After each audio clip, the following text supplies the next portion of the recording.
I'm Allyson Parry. I'm a neurology consultant at the John Radcliffe Hospital. I'm going to talk about ADHD, body-focused repetitive behaviours.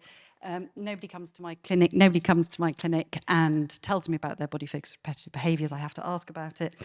ADHD is a neurological condition, and ADHD is associated with many other neurological conditions. And what I found is I was quite surprised at the number of patients presenting with neurological symptoms or conditions that actually also have ADHD. And if you treat the ADHD, you improve the neurological presentation. I'm not going to present any published data.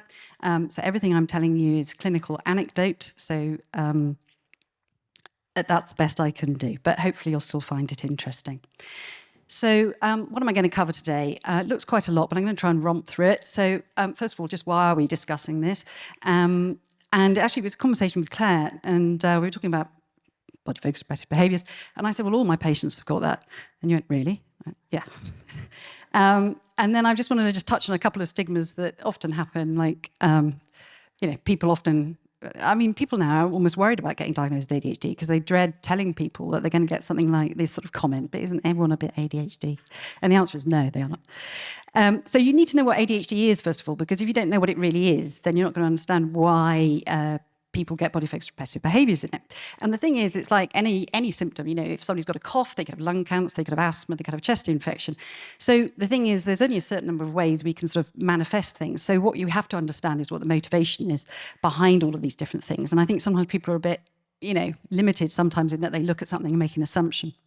So if we understand what ADHD is, then what you'll understand is how body-focused repetitive behaviour fits into the different characteristics of ADHD.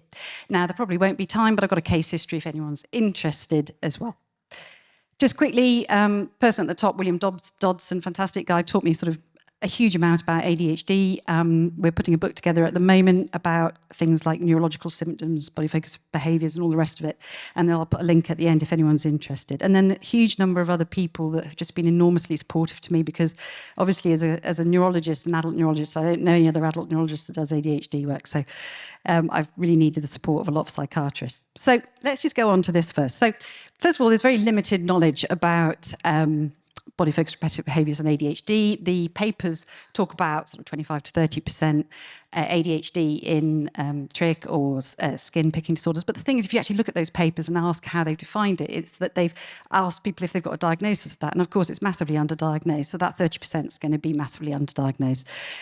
I said to Claire, I'll just go back and look at my last 50 cases. And I don't, I normally ask about body-focused repetitive behaviours, but I just had a look and saw if I'd noted it down, and 70% of my patients I'd noted down that they had a body-focused repetitive behaviour. Now, I'm not saying that all of those were severe, and the ones I didn't notice down, and it wasn't that they didn't have it, it's just I didn't write that they did.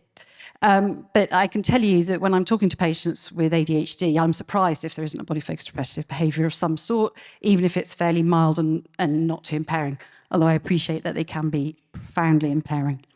Now, also, when I was doing that quick review of the notes, I was just looking for, pulling, biting, or picking of skin or hair. What you often see in ADHD is you see an awful lot of oral movements as well. So you see an awful lot of cheek chewing and tongue sort of pushing against the teeth. That's one of the reasons why their teeth go a bit wonky and why so many of them get tongue studs. It's something to fiddle with. But so I didn't include that. I just looked at people that were hair pulling or doing something to their nails, cuticle, or skin. So I think it's actually a lot more than that, but nobody's actually ever looked at it properly. And I think that the body-focused symptoms actually are intimately related to the ADHD core symptoms. Now, an ADHD diagnosis is going to be missed in so many cases. So despite what's all across social media and in the Mail on Sunday and other high class publications, you will actually find most patients do not have their diagnosis of ADHD made. So the problem is that ADHD hunts in a pack, so the majority of patients with ADHD will have another diagnosis as well. Often people see that one and then forget to look for the other.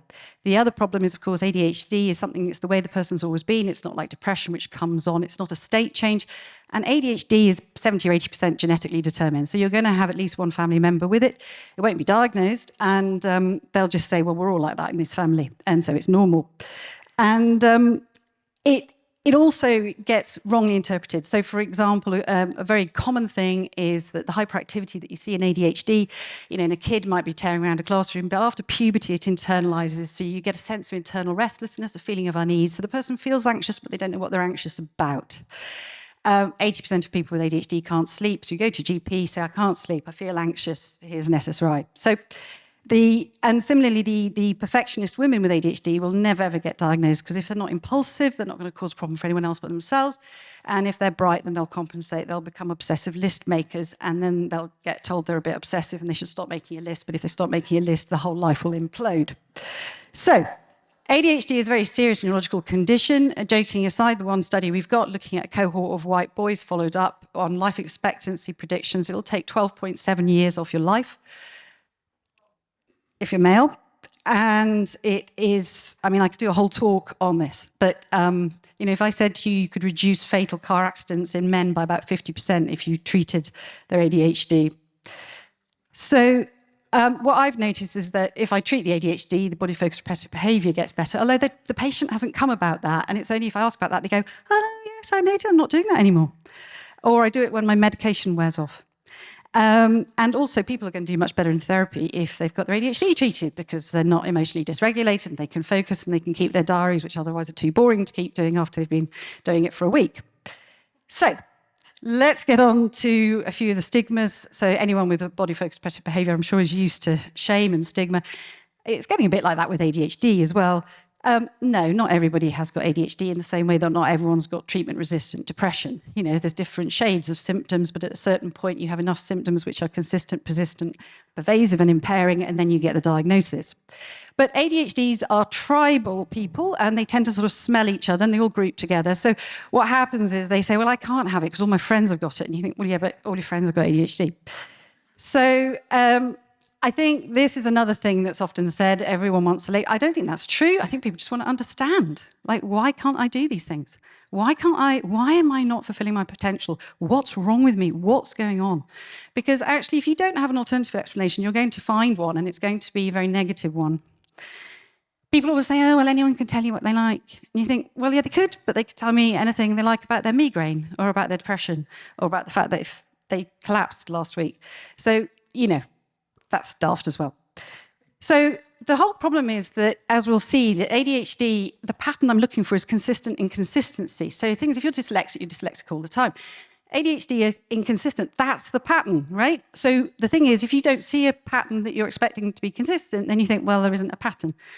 And so if you don't do baseline psychological testing on these people, all you'll see is a spiky profile, and they'll conclude that overall it's about normal.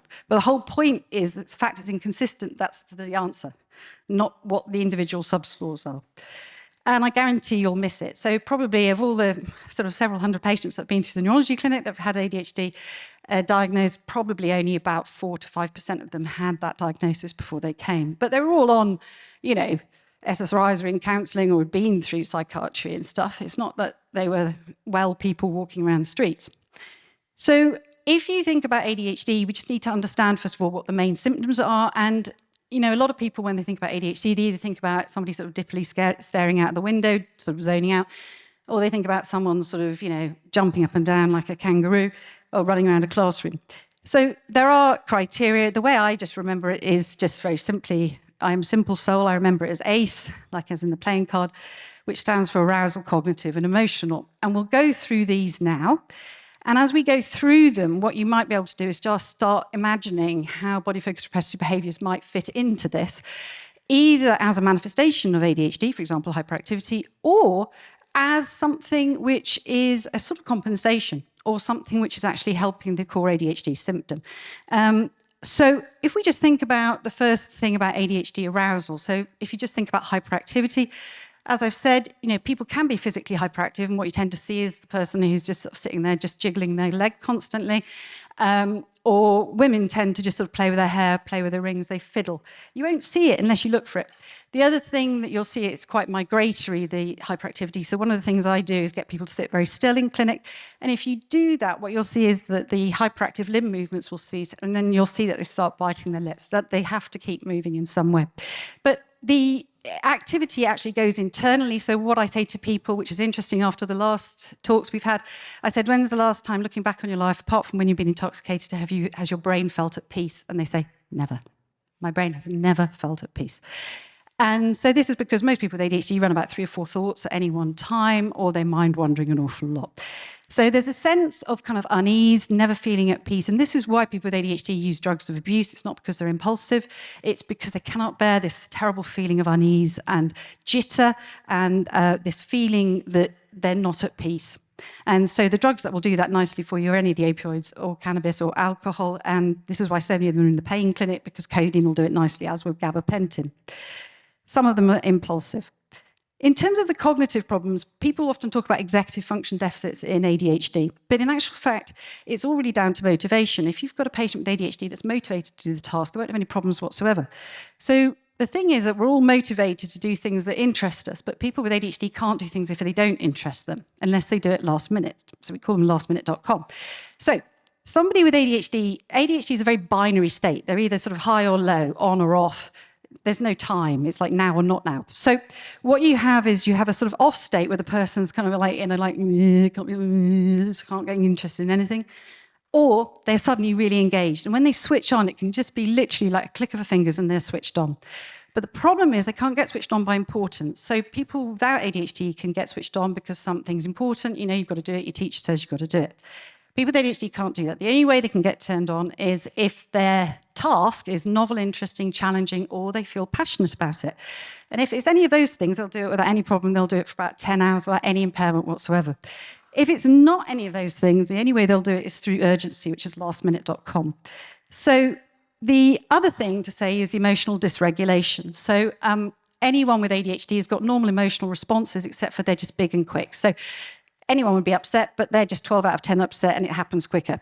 There's a particular type of emotional disturbance called rejection-sensitive dysphoria I want to come to. I know we're short of time, but I do want to come to it because I think it's important, and I think if you know about it, it's a massive risk factor, I think, for suicide. So I think it's important that we talk about that. So we'll skip over that. That's ADHD is everywhere, but that's where I see it. So let's go through this. So quickly, in a very simplistic way, and I'm aware Matthew's sitting there and probably be horrified at my summary of attention, but I tend to sort of just very simply think, if you had a sort of £100 of attention, which is just the process of applying your mind to something, you'd put 50 quid on your external world, 50 quid on your internal world, and you try and kind of keep them balanced. So you kind of know what's out there on the horizon, and you can also look at how you're feeling.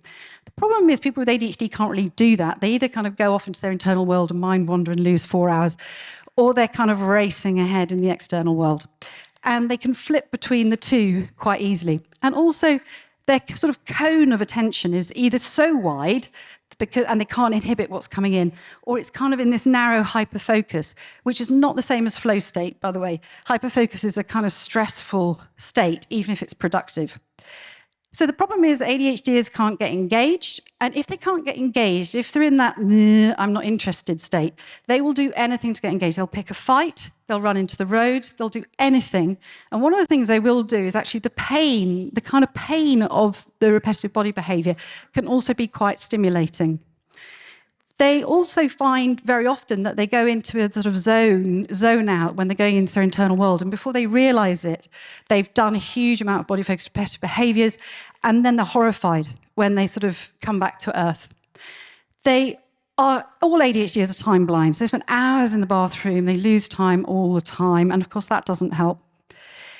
But when the person with ADHD goes into hyperfocus, they're literally like a sort of, they're so on it, people with ADHD, when they're hyperfocused, which is why you've got so many high-functioning people with ADHD. And what you often find with these patients is that their body-focused repetitive behavior really is quite surgical. They leave in sort of biosurgical tools, and it becomes enormously comforting.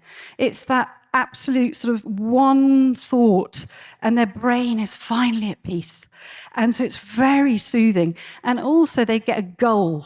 And so they get a bit of a dopamine hit when they've just sort of got the spot out and they've got it exactly how they want. It's not rushed. It's not an impulsive, self-harm thing. It's terribly, terribly kind of orchestrated and carefully thought out. And it's incredibly soothing and calming to them because they're only thinking about one thing instead of the noise that's constantly in their head. Oh, sorry, I've got to stop